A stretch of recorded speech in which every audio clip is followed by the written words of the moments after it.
This is a 1945 Allis-Chalmers C. I picked up off of my brother. Been sitting in his backyard a couple years and he got tired of looking at it, so I bought it and we'll see if we can make it run. I've done a few things to it already. I have adjusted the valves, broke them loose, they were actually stuck. Put some new plugs and wires, changed the oil filter. Broke the starter loose. Got some more stuff I'm going to do today. Eventually we're going to see if it'll fire up here. I got the carb off and went through it. And maybe I'll get lucky and it won't make any bad clanking noises when we get it fired up. But we'll see. Alright, so I was able to clean the rotten old points enough to where I got some spark. I got a battery hooked up here. And we jerry-rigged a little auxiliary fuel tank. Ain't got any water to it, so got the car back on it, went through it, so we'll see if should at least pop, I think. We'll see. It's been sitting in this yard for 2-3 years and sitting in someone else's field for a couple years before that, so who knows? it ain't had fired in at least 4 or 5 years, I would think. Alright, it's recording.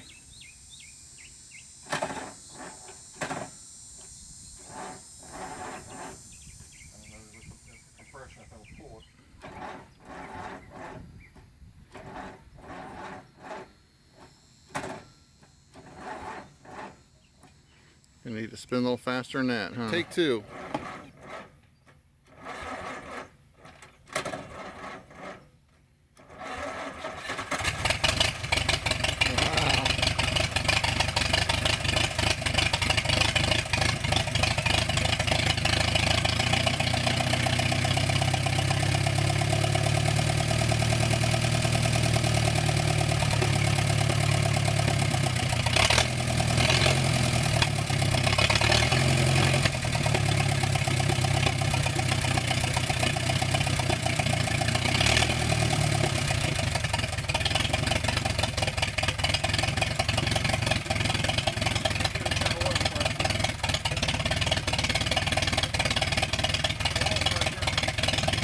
Alive. Alright, so back to working to the Allis-Chalmers. Today's trip over here, brought a wood board for a seat, that way there's something to sit on. Ain't quite sure what I'm going to do for a pad yet. Had to do some work on the tank strap. It was broke on the one end, so I just brazed a washer on it. And unfortunately, this thermostat housing's in poor shape. Both the big bolts broke off. I gotta grind these down and hopefully I can drill and tap them back out. I'm not gonna put a thermostat back on it. It's supposed to have a sub plate in there with a spring that actually holds it up in there. We live in Florida, it never gets cold, so I think it'll be fine. And I don't have the sub plate. What else have I done? Put the alternator on it. I really don't like the looks of an alternator on it. This one is tucked up in there pretty good, so it's not too bad. Plus I already had it. Got the air cleaner on. I don't know if I had that on last time or not. But all the oils are changed. Got fresh fluid everywhere. I did I dropped the pans off of the drop pans as there's no way to drain the oil out of them, scraped them down, put new gaskets in it, and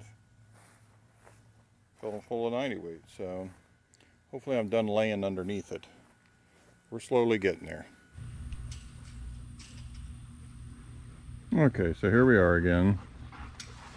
Just uncovered it, and a little tree frog sitting on the seat. About that. What do you think of that frog, huh? Oh, it just jumped off. Anyhow, so just a little update. Got my backyard buddies. Got the seat board painted, and I found out that throw cushions from a boat fit pretty good in there. Put a battery in it. I do have a problem. I had it started the other day. Everything's running good. Went forward and backwards. about 6 feet, so the clutch works, gear shifts and everything. But I got a leak down here in this valve. I had to replace this piece, part of the coolant system, when I got bought on eBay, and obviously the packing or something's bad in there. I got to pull it off today.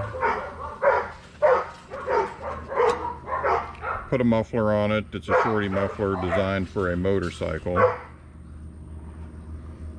And what else have I done? Mr. Frog again.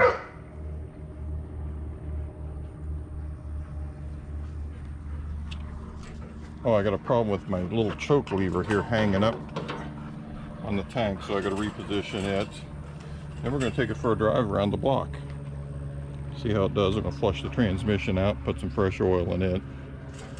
That's about it. Alrighty.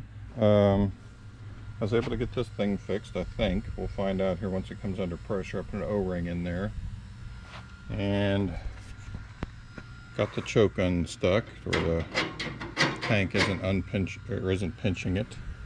What else we do? Put some bolts holding the sheet metal on. Look kind of hokey with the big fender washers, but they're so wallered out that it's kind of necessary. We're going to climb up on here and see if she'll start up. Been sitting about a week since the last start, and take her for a ride.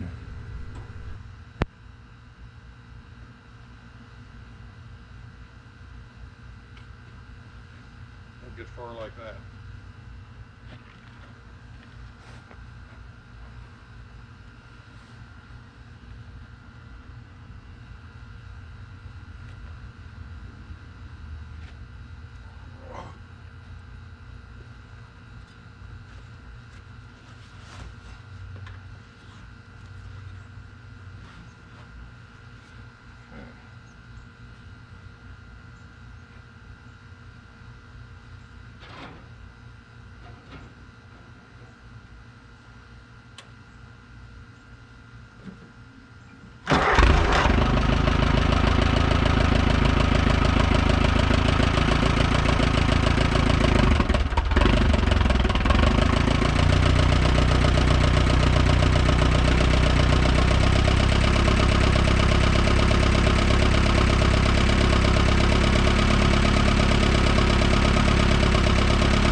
Yep.